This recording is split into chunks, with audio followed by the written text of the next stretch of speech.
What is going on, everybody? This is Gabriel Jones giving you a drop of sound any chance I get, and I am so thrilled we are in the first half of July. As many of you probably know, the FIFA World Cup is currently happening, and I have been so glued to my screen throughout the whole tournament. Sure, it would have made sense to wear a USA jersey for today, but I am surrounded by a Brazilian community in my living area, so I gotta represent them for sure. But I think it's time that I take a little bit of a cool down from all the penalty kicks and whatnot, and talk about some brand new music that's come out for the last 2 weeks. I'm feeling a little bit adventurous today.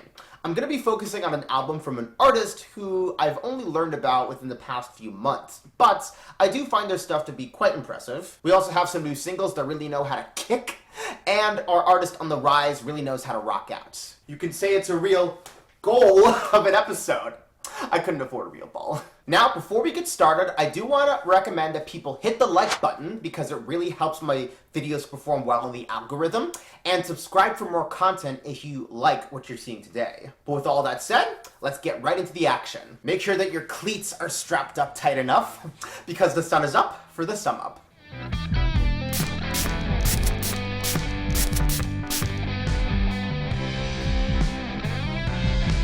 I'm looking forward to reviewing another pop girly, and this artist is someone I haven't explored on the channel at all. I'm talking about Suki Waterhouse and her third studio album, Loveland. Suki Waterhouse was born with the first name Alice, and she hails from the city of London.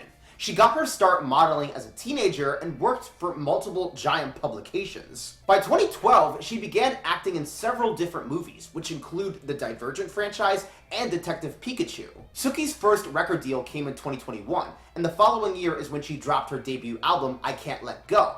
I'm particularly fond of Melrose Meltdown. We then cut to 2024, where Suki comes out with Memoir of a Sparkle Muffin, and this seems to be where her sound is really fleshed out more. This record actually includes the single that introduced me to her, that being Model Actress Wherever. The video for this song is especially hilarious, where Suki is filming a movie but ends up setting the studio on fire and tosses a shake in the director's face. Iconic. I'm inclined to call her a British Lana Del Rey, given how her music leans into Baroque pop, but it does contain more of a rock edge. I'm wishing to get more of that on her third LP. Though the real challenge for this video is not pronouncing her name as Suki Stackhouse. She may not be a fairy, but hopefully she can work her magic on Loveland. We'll be getting back to Suki Waterhouse in just a few moments, but for now I want to give you my 4 to blast for the first half of July. These are singles that I think could do a lot to shake up the charts or really impress listeners, so I hope you check them out once I reveal them to you. I think we are really beginning to see the summer season heat up, and these songs could really add to that. So, I'm not gonna waste any more time, I'll get into it. Without further ado, here is my 4 to blast. We are coming on the field kicking with this one. It is Morning Dew DONK by Beyoncé. We got a big entry, people. I didn't think we'd get a new song from Beyoncé this year, but if there's anything the Houston singer is not a stranger to, it's surprise releases. This single is titled Morning Dew DONK. We open with some glossy keyboards and calming violins, and Beyoncé begins singing about the joys of waking up and enjoying a soft, luxurious life with a lover. Over the easy drum line, she vows to always stay by his side, and they proceed to get hot to the point of sweating. The track even includes playful lyrics about wanting to hang pictures of him in her locker. What really works for me are the backing vocals that blend with her on the chorus. They tastefully build the intimacy that Beyoncé is aiming for. Pharrell worked as a producer, and that's very evident with the donks that play throughout the runtime. It's hard to tell what exactly Beyoncé has planned for this year, but I know for sure that Morning Dew DONK is heating up the summer, bringing some much-needed excitement to the music industry. The next song is Take Me Back by Kygo and McNown. It seems that I haven't talked about an EDM song in quite some time, so I want to fix that with Kygo. He teamed up with McNown to bring us Take Me Back. The song shows Max feeling the blues because his girlfriend walked out on the relationship after he said some pretty upsetting words, and all he wants is to reignite their love. A lot of this song's quality is brought out by McNown's vocals. I've already said how much I'm getting on board with him, and he now has another good entry in his catalog. Kygo also uses his skills to create a fun, infectious beat that still contains a layer of regrets. It sort of harkens back to the days of Avicii, when the late producer would combine his electronic elements with the country music influence. I know many people were very agitated by Miles on It becoming successful in 2024, but I believe Take Me Back is a much better example of genre fusion. Now on our list we have 11 by Maverick Sabre. Maverick Sabre is not really an artist that I have ever explored. I think I missed his initial wave of popularity in the early 2010s, and nowadays he seems to do a lot of EDM features, but I took a chance on his latest single, 11, and I was very amused. This song presents itself as a chill R&B jam where Maverick laments how frail his romance with his partner has become, and now he's waiting for the moment where the relationship completely dies out. What carries the tune is the suave bass line that keeps the atmosphere subdued. I also enjoy the funky electric guitar on the bridge and the instances of high-pitched keyboards, which make the melody even sweeter. Maverick Sabre is an artist who has never seen crossover success in the US, but I'd be happy to see 11 get some American love, because the charts could really use some sophistication. Our final song in the 4 to Blast today should be an interesting one. It's Hot Wet Delirious by Rebecca Black. I haven't focused on Rebecca Black that much since 2021, but she's clearly been busy with pumping out multiple albums, and her upcoming release, Age of the Exhibitionist, will feature her noisy jam Hot Wet Delirious. This track contains a devilish tone. Rebecca is seducing a boy at the club, and the details described in this encounter are incredibly sultry, from feeling grazed by his fingertips to gripping the material on the couch. The rhymes on this track are very precise and help you get into the mood. The performance from the Irvine artist also draws you into the environment, with her whispered lines capturing the closeness between the two protagonists. The production adds the right amount of dirtiness, utilizing a melodic guitar and even adding an instrumental perfect for a dance break. In a way, the sound reminds me of Milkshake with its naughty tone. If you're at a nightclub and you want something provocative, don't be shy to ask the DJ to play Hot Wet Delirious. Be sure to give each of those songs a listen because I think they could do a lot to amuse you. I can already see Beyoncé's new single just topping the Hot 100 in an instant. Like, that's how much power she has in the industry. But speaking of the Southwest, we have an album discussion on the table still. So let's get back to discussing Suki Waterhouse's Loveland. While we've seen plenty of musicians try their hands at acting, it's always interesting to see actors pursue music. This has happened with plenty of Disney Channel and Nickelodeon stars, but outside children's networks, that career trajectory can lead the entertainer down a unique path. Donald Glover has gone from hanging with Abed to laying down sick rhymes. Dylan Minnette has gone from busting tech CEOs to rocking out on stage. Even recently, we've seen a shining example in Joe Carey, aka Dijo, with how successful End of Beginning has become. From the looks of it, Suki Waterhouse seems to be transitioning into that medium pretty well. That definitely appears to be the case with Loveland. The album shows Suki taking on a 60s aesthetic, which is clear when she writes lyrics about going to the beach and dancing to jazz. The Baroque pop really gleams on this record, and you just picture Suki wearing a flower dress while sporting some circular colored shades. We also hear her experiment with funk, beach rock, and psychedelic pop.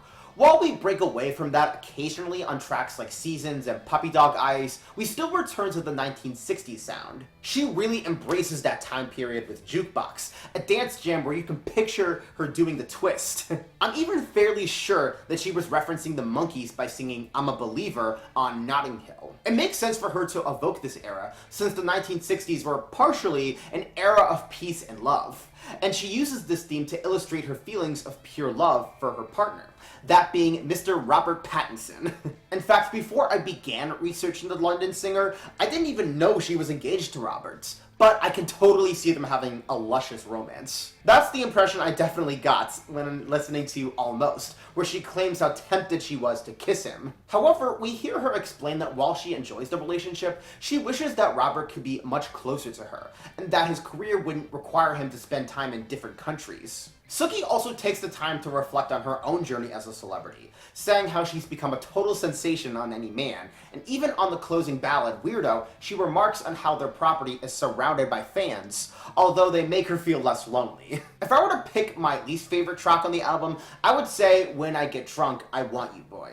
The way she wobbles in the first verse gets pretty annoying, and I wouldn't say I'm fond of her hooking up with a toxic man in a drunken stupor and painting it as thrilling. But that's just one major gripe. The album is a great display of Suki finding contentment with the life she's built in the entertainment industry, which includes raising her own daughter with Robert.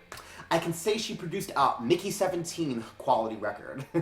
I know Suki Waterhouse's albums don't necessarily perform well on the American charts, or even the British charts for that matter, but I still would suggest that you give this a listen because you could have a lot of fun with it. It will absolutely remind you of the 1960s.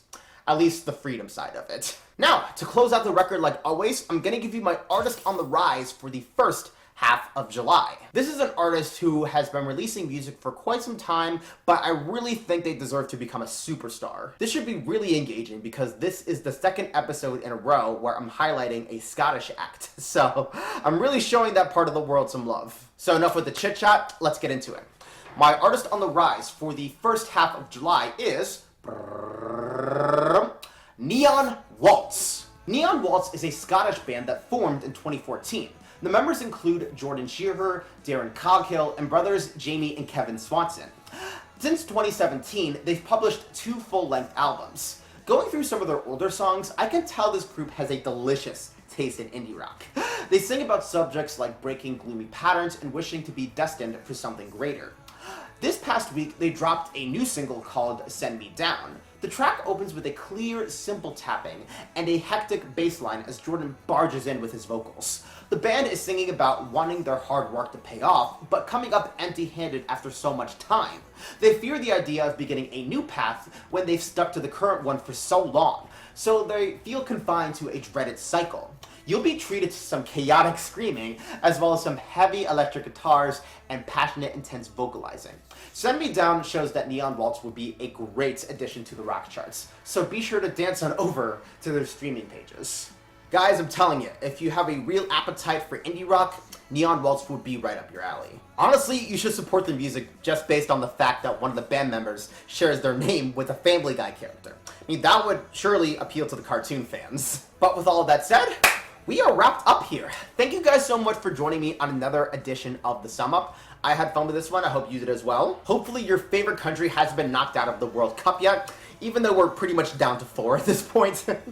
Either way, I hope everyone's been having fun with the tournament. I'm going to be glued to my TV, catching more of the matches, and hopefully we'll be seeing some outcomes that are satisfactory. But in the meantime, if you guys want to follow me on social media, be sure to check out my Blue Sky, my Twitch, and my TikTok. Links will be in the description. And don't forget to like the video if you enjoyed this edition, and subscribe for more content if you loved what I had to offer today. And with all that, we are wrapped up here. My name is Gabriel Jones, and the sun may be setting, but I hope you were able to soak up those drops. Take care.